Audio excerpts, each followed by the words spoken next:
Pour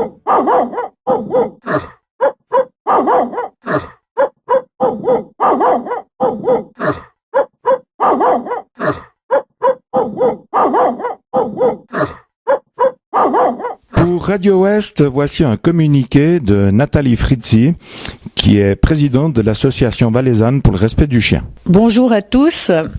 Aujourd'hui, j'ai une histoire triste à vous raconter.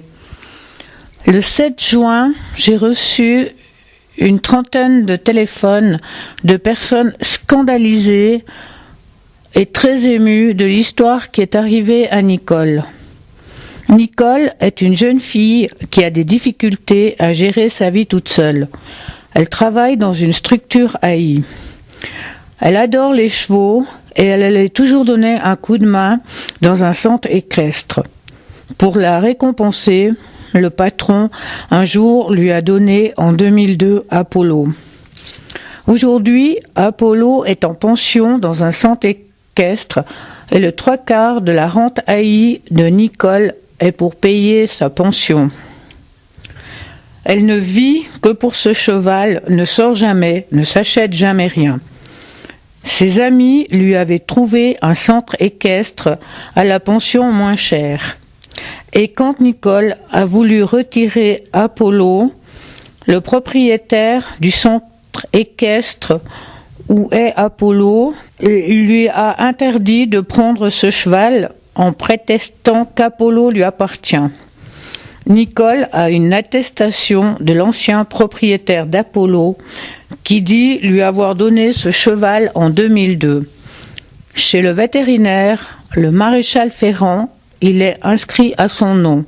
C'est elle qui paye les factures. Depuis le 7 juin, Nicole n'a plus pu voir Apollo. Elle est en pleine dépression. Elle parle de se suicider.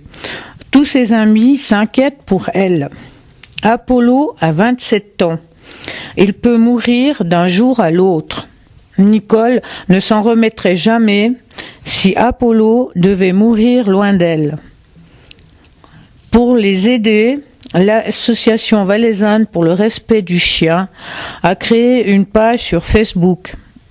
Apollo ne doit pas mourir sans la présence de Nicole. Invitez tous vos amis à rejoindre cette page et à laisser un message pour demander au propriétaire du manège de permettre à Apollo et Nicole de se retrouver. Soyez nombreux à vous mobiliser pour eux. Je tiens aussi à remercier Radio Ouest de m'avoir donné la parole, à Oursibert de s'être déplacé jusque chez moi. Je vous souhaite à vous tous une belle fin de soirée et continuez d'écouter Radio Ouest, la radio qui donne la parole aux défenseurs des animaux.